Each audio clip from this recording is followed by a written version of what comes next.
এমন কাজ করেন যেটা আপনাকে সম্মানিত করবে, অসম্মানিত করবে এসব কাজ করবেন না। 51 ধারা অনুযায়ী আপনাদেরকে 50,000 টাকা জরিমানা আরোপ করা হলো। এই জরিমানা এখন পরিশোধ করবেন। এখানে এরকম 6-7 মাস আগের মেয়াদ উত্তীর্ণ ঔষধ পাওয়া যায়। যদি আপনার এই ক্যাথেটারগুলো এই হসপিটালে এই আপনার মেয়াদ উত্তীর্ণ 3 মাস আগের পাওয়া যায়, এতগুলো তাও মনিটরিং করে, এটা আপনাকে আমি বলছি এখনই। লাইসেন্সগুলো একজনকে বের করতে বলেন, আপনি সঙ্গে থাকেন। মেয়াদ উত্তীর্ণ ওষুধ কোথায় রাখেন? মানে আলাদা? হ্যাঁ, সেটাই জানতে চাচ্ছি। মানে মেয়াদ উত্তীর্ণ ঔষধ আপনি নিয়মিত কি করেন, আপনারা বাছাই করে আপনারা মেয়াদ উত্তীর্ণ এখানে রাখলেও যদি বক্সে করে রাখেন, নট ফর সেল, কোনো সমস্যা নেই, ঠিক আছে? আসেন একটু দেখি, আমি একটু সার্জিক্যাল আইটেমগুলো দেখবো আপনাদের এখানে। হ্যাঁ, আসেন, এগুলো একটু বের করেন, ক্যাথেটারগুলো একটু বের করেন, সবগুলো বের করেন। হ্যাঁ, 27/4 এগুলো ডেট চেক করতে হয়, জানেন তো, তাই না? আচ্ছা,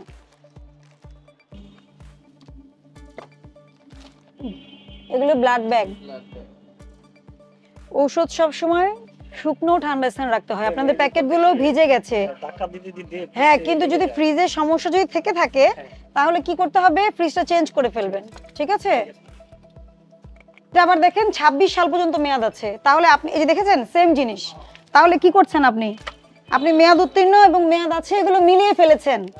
তাহলে এটা কি উদ্দেশ্যে মিলিয়েছেন? এটা আমি কি অন্ধবিশ্বাস করার সুযোগ আছে আপনাকে? এই যে এটা দেখেন, এটা ওই যে মেয়াদ উত্তীর্ণ হয়ে গেছে। তাহলে এভাবে চালালে কি হবে? মেয়াদ উত্তীর্ণ হয়ে গেছে, বলেন আপনাদের, আপনি তো ইনচার্জ কি এইটার নাকি পুরো হসপিটালের ফার্মেসির? তাহলে কি আপনি যে ইনচার্জে থেকে কি সঠিকভাবে দায়িত্ব পালন করেছেন? করেননি তো। পড়েন, আপনি পড়েন। 24/10 এটা কোন মাস?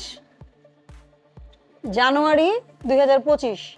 তাহলে এটা ডেট চলে গেছে না? 3-4 মাস আগে চলে গেছে। তাহলে এই বিষয়টা এখানে দেখেন 27 সালে ডেট যাবে, 29 সালে ডেট যাবে, 28 সালে ডেট যাবে, কিন্তু আপনি যখন এগুলো একসাথে রাখবেন আপনি নিজেও বুঝতে পারবেন না কখন এটা দিয়ে দিবেন। কারণ আপনার এটা কিন্তু হসপিটাল, আপনার তো এখান থেকে বেশি ইউজ হবে। এটা নর্মালি বাইরের ফার্মেসিতে কিন্তু সার্জিক্যাল আইটেম কম চলে, কিন্তু হসপিটাল সাথে থাকে তখন কিন্তু সার্জিক্যাল আইটেম আপনারা এখান থেকে সেল করে দিবেন।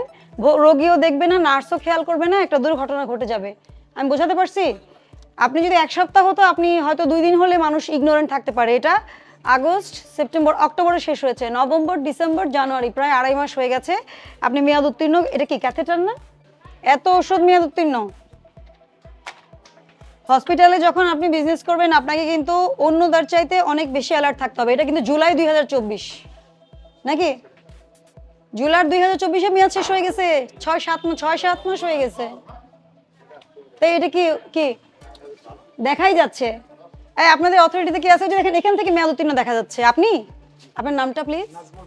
আচ্ছা, দেখেন নাজমুল সাহেব, এখান থেকে, জি জি প্লিজ আসেন, এখান থেকে দেখা যাচ্ছে যে মেয়াদ উত্তীর্ণ। এটা কি ধরনের প্র্যাকটিস আপনি বলেন? আসেন এখান থেকে, আপনি আমার আগে দেখেন, এদিকে আসেন। আজকে জানুয়ারির কত তারিখ বলেন? 13 তারিখ। ডিসেম্বর 24-এ মেয়াদ শেষ, এখান থেকে দেখা যাচ্ছে। আমরা যদি এখান থেকে 5 মিনিটে দেখতে পারি, আপনারা কেন পারেন না? তাহলে মনিটরিংটা আরো বাড়াতে হবে। এই যে দেখেন, একটা না, শুধু একটা, 2টা, 3টা, দেখেন আপনি এটা কি উদ্দেশ্যে রেখেছেন? বিক্রয়ের উদ্দেশ্যে, আমি এটাই বলবো। এটা এইভাবে আপনি ডেট শো করে রেখেছেন। এবং যেটা সার্জিক্যাল আইটেম, যেটা ক্যাথেটার ইউজ হয়, শুনেন, এই কটার মধ্যে এতগুলো মেয়াদ উত্তীর্ণ। না না, আমি তো ওনাকে জিজ্ঞেস করেছি, মেয়াদ উত্তীর্ণগুলো তো আমি দেখবই না, যেখানে আপনি আলাদা করে রেখেছেন। একসাথে মিক্স করে এই জায়গায় রাখা হয়েছে সব। রাখেন, এখানে রাখেন। আপনারা যদি মনে করেন যে শুধু ঢাকায় অভিযান হয়, এখানে হবে না, অনেক ভুল ভাবছেন। আমি কিন্তু প্রতি সপ্তাহে আসবো। ইউনো মহোদয় অবগত আছেন, দেখছেন সিনারিও দেখেন। আপনি এটা যে সেল করেননি এই পর্যন্ত কারো কাছে, এটার কোনো প্রমাণ আপনি দিতে পারবেন আমাকে? আমি এসে যখন মেয়াদ উত্তীর্ণ পাবো তখন আপনার অবশ্যই এটা আপনি অসৎ উদ্দেশ্যে রেখেছেন, আপনি এটা বিক্রয়ের জন্য রেখেছেন, এটাই বলা হয়। কারণ কি, এটা দেখেন সেপ্টেম্বরে শেষ হয়ে গেছে। আপনি যদি আলাদা রাখেন যে এটা মেয়াদ উত্তীর্ণ, আলাদা বক্সে রাখা হয়েছে, ওখানে তো আমি হাত দিব না, কারণ আপনি সর্টিং করে বের করে ফেলেছেন, তাই না? দেখেন সুনাম নষ্ট হবে না। এই যে এটাও মেয়াদ উত্তীর্ণ, দেখেন আমি কয়টা বের করেছি, এর মধ্যে থেকে কতগুলো মেয়াদ উত্তীর্ণ। আপনার হসপিটালের অ্যাডমিনে কে আছে? অথরিটিতে কে আছে? ও ডাকেন। সিনিয়র কে আছে? এইখানে কয়টা ক্যাথেটার, তার মধ্যে কতগুলো মেয়াদ উত্তীর্ণ আপনি দেখেন। হসপিটালে পেশেন্ট থাকলে আপনার যদি কেউ ভর্তি থাকে বা আমার কেউ ভর্তি থাকে, আমাদের আসলে মানসিক অবস্থা তখন কেমন থাকে? কারো কি ডেট চেক করার মতো মানসিক অবস্থা থাকে? আপনার এখানে উনি কি ট্রাস্ট নিয়ে ভর্তি হবে, মানে কি ট্রাস্ট নিয়ে যে আপনি ওষুধটা দিচ্ছেন, আপনি ডায়াগনোসিস করছেন, আপনি কিন্তু তাকে ওয়ান স্টপ সার্ভিস দেওয়ার জন্যই হসপিটালটা হয়তো খুলেছেন যে আপনি ফার্মেসি ওষুধ এখান থেকে দিবেন, আপনি ডায়াগনোসিস এখান থেকে হবে, ডক্টরও আপনার ওটির সেবাও আপনি এখান থেকে দিবেন, অনেক সেবা দেন আপনারা, আমি দেখলাম ডায়ালাইসিস সেন্টারও আছে আপনাদের, তাই না? তাহলে যদি এখানে এরকম 6-7 মাস আগের মেয়াদ উত্তীর্ণ ঔষধ পাওয়া যায়, যদি আপনার এই ক্যাথেটারগুলো এই হসপিটালে এই আপনার মেয়াদ উত্তীর্ণ 3 মাস আগের পাওয়া যায়, এতগুলো, তাও এটা কি দুঃখজনক না? আমি ভোক্তা অধিকার আইনের 51 ধারা অনুযায়ী এখানে 1 বছরের কারাদণ্ড দেওয়া যায়, 50,000 টাকা অর্থদণ্ড বা উভয় দণ্ডের বিধান রয়েছে। আমি আপনাদের এই ফার্মেসিকে ভোক্তা অধিকার সংরক্ষণ আইন 2009-এর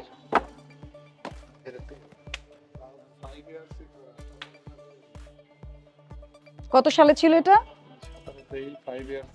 এই যে দেখেন, দেখেন আপনি যেই সিনিয়রটা দেখেন শেষ হয়ে গেছে 23-এ, আর এটা 25 সাল। আপনার হসপিটালের বয়স কত? 13 সালে। এখানে আসেন, এগুলো হচ্ছে কি জানেন? মাইক্রোপিপেট। এটা দিয়ে পরিমাণ নির্ণয় করে যে কোনো ল্যাব টেস্টের। ল্যাবের ইনচার্জকে এটা কবে ক্যালিব্রেশন করা হয়েছে এটা আমাকে দেখাতে হবে কাগজ, কারণ যেগুলো পরিমাপ করে, স্বর্ণের দোকানে হলে স্বর্ণের ওজনের মেশিন, চাল ডাল যে বিক্রি করা তার ওজনের মেশিন। আপনি কি করেন? ল্যাবরেটরিতে ওয়ার্ক করেন। এগুলো পিপেট যাদের কাছ থেকে কিনেছেন, এই মেশিনগুলো যাদের কাছ থেকে কিনেছেন, সবগুলো কিন্তু প্রতি বছর টেস্ট করে ক্যালিব্রেশন করাতে হয়। কোনোটা 6 মাস পরে, কোনোটা 8 মাস পরে, কোনোটা 12 মাস পরে, সেটা কিন্তু বলে দিবে। এই প্রত্যেকটা মেশিনের ম্যানুয়ালে বলা আছে, এটা কিনেছেন না, এটার ম্যানুয়ালটা বের করেন, বলা আছে যে এটা কিভাবে ক্যালিব্রেট করতে হয়, কোথা থেকে করবেন, সব কিছু বলা আছে। আমি বোঝাতে পারছি? এই যে দেখেন, ডিসেম্বর 2024-এ মেয়াদ শেষ হয়ে গেছে, হয়েছে না? আপনি ব্যবহার করেন না, এটা আমি কখন বুঝবো? যখন এটা আপনার ল্যাবে থাকবে না। যখন ল্যাবে থাকবে না, কোম্পানি এই মেয়াদ উত্তীর্ণ জিনিস নিয়ে কি করবে? মেয়াদটা চেঞ্জ করে আবার বিক্রি করবে। এগুলো কখনো চেঞ্জ হয় না, ঢাকাতেও হয় না। না, আমি তো জরিমানা যা করা করে ফেলেছি, আর বাড়বে না। কিন্তু আপনাকে সিনারিওটা আমি দেখাচ্ছি, দিস ইজ ইয়োর সিনারিও। আপনি যদি রিয়েলাইজ করেন এটা ভুল, তাহলে সংশোধন করতে পারবেন। আর যদি ডিফেন্স দেন যে না আমি ইউজ করি না, তাহলে কি জানেন, এরা সবাই ভাববে যে এগুলো রাখা যাবে। এমন কাজ করেন যেটা আপনাকে সম্মানিত করবে, অসম্মানিত করবে, এসব কাজ করবেন না। ওইটা তো না হয় ডিসেম্বর 12-তে হয়েছে, জুলাই মাসে মেয়াদ উত্তীর্ণ টোটাল বিলিরুবিন টেস্ট করেন, কেন রেখেছেন? এটা ভর্তি, এটা অর্ধে 1/3 ইউজ হয়েছে, বাকিটা ভর্তি। আপনি ইউজ করেন, এটাই প্রমাণিত যে আপনি এটা ইউজ করেন। আপনি ঠিক করে, আমি পরবর্তী দিন যখন অভিযানে আসব, যদি আমি দেখি যে এইসব মেশিন ক্যালিব্রেশন করাননি, এগুলো নিয়ম মানেননি, তাহলে কিন্তু বন্ধ করে দিব। মেয়াদ উত্তীর্ণ পণ্য বা ঔষধ বিক্রয় বা বিক্রয়ের প্রস্তাব করা বা ডিসপ্লেতে সংরক্ষণ করা 51 ধারা অনুযায়ী আপনাদেরকে 50,000 টাকা জরিমানা আরোপ করা হলো। এই জরিমানা এখন পরিশোধ করবেন এবং এই ভুল থেকে শিখবেন।